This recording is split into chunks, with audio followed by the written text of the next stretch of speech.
There's no secret that the American public and the public of every society on the face of the earth is willing to consume crap. They consume crap, from their cupboards and pantries, and they consume crap on television. But they're very particular about which is which, and they don't want to see them conflated.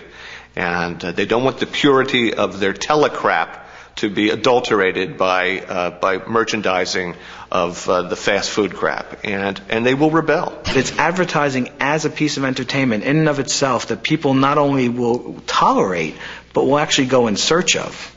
And BMW sales went dramatically through the roof in the years. Culture becomes entirely advertising friendly. It ceases to be a culture at all. It ceases to be a culture worth the name. It has to have the constant mood that shoppers require. There has to be a kind of muzak playing in the background all the time. Now you think back to those dramas, those comedies that have really stayed with you, that have moved you tremendously, that you want to see again, that you think about for days.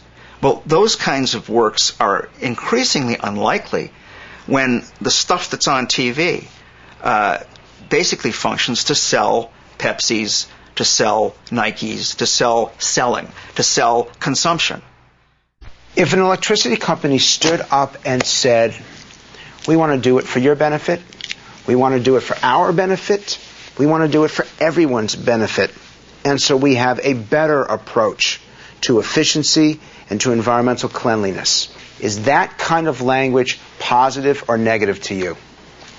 Positive. By show of hands. Tonight, Luntz's client is not a candidate, but a Florida utility wanting to build public support for a change in how it's regulated on the environment.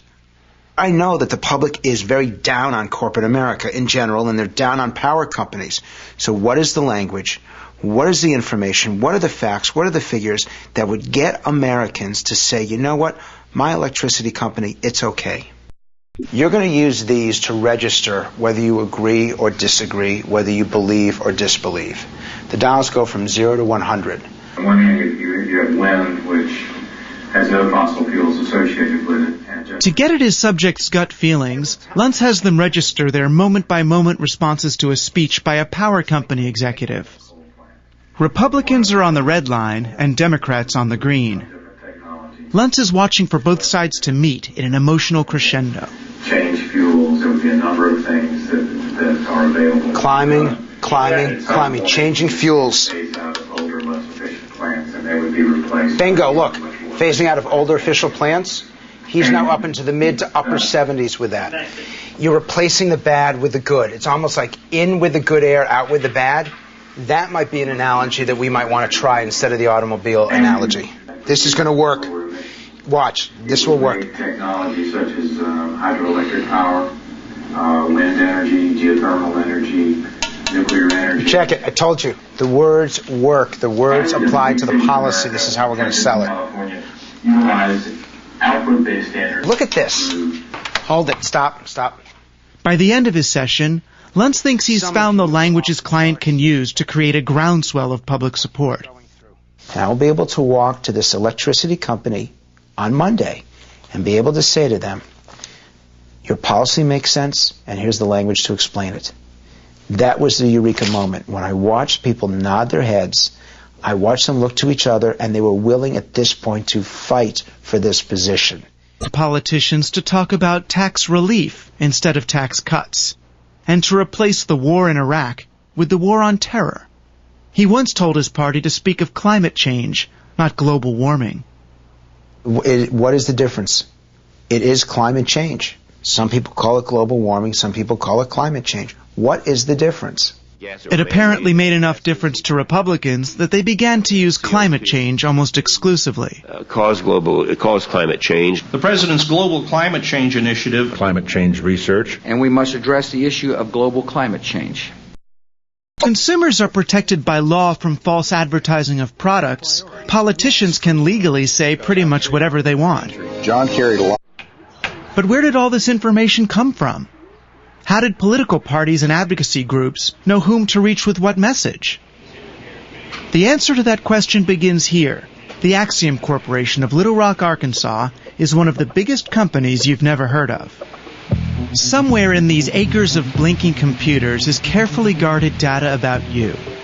Not just your name, address, and phone number, but probably also the catalogs you get, the cars you've bought, and maybe even what shoes you wear, and whether you like dogs or cats. Axiom's information is culled from census data and tax records, those product surveys you answered, and customer records supplied by corporations and credit card companies that are Axiom clients. Axiom sifts all this data to produce lists of target consumers for their... Axiom divides all consumers into one of 70 different types they call life stage segments, encompassing everything from what hobbies you have to what products you buy, where you live to what you believe in. Wake up early and go for runs, watch Seinfeld reruns, travel abroad, and no kids yet.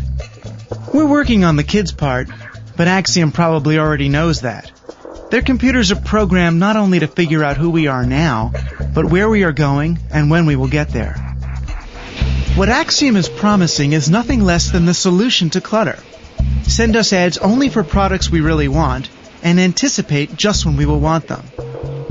You can't just now take an ad and put it on TV and hope for the best. You need to get smarter about your consumers. You need to understand their purchasing predisposition. You need to understand how they're changing.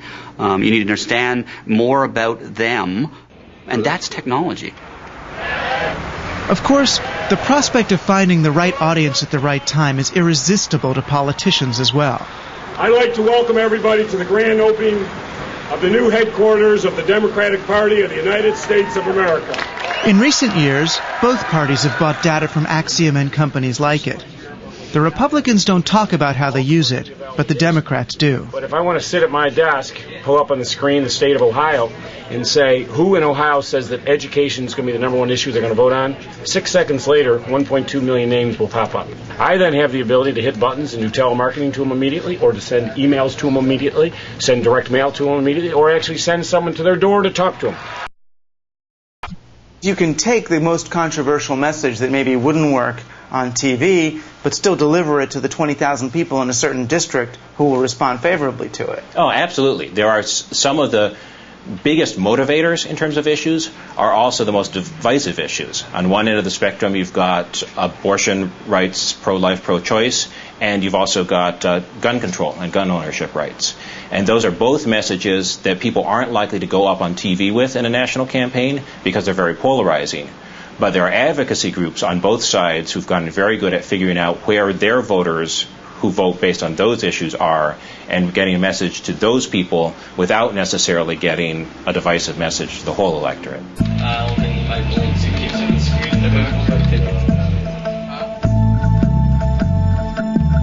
The result is living in a society where people, rather than having an idea of the common good, increasingly see their own personal well-being or their own communities' or ethnicity's well-being as the essential issue of democracy. Leaders listen to us when others won't, and tell us we can be anything we want to be. Best of all, they make us feel powerful. The consumer is now in total control. I mean, she can go home, she's going to decide when she buys, what she buys, where she buys, how she buys. Oh boy, they get it, you know. They are so empowered at every age. All the fear's gone and all the control is passed over to the consumer. It's a good thing. Well, you know that it's going to be alright. I think it's gonna be alright. Everything will always be alright when we go shopping. Well, you know. It was near the end of my tour through the landscape of persuasion that I came to realize how the problem of clutter finally gets solved. Marketers find a way so deep inside each one of us that it no longer feels like persuasion at all. Maybe we are in control. Once the market becomes the lens through which we choose to see the world, then there's no us and them anymore. We're all persuaders. The secret of it all, the secret of all persuasion, is to induce the person to persuade himself. Everything will always be alright when we go shopping. Well, you know that it's going to be alright. I think it's gonna be alright.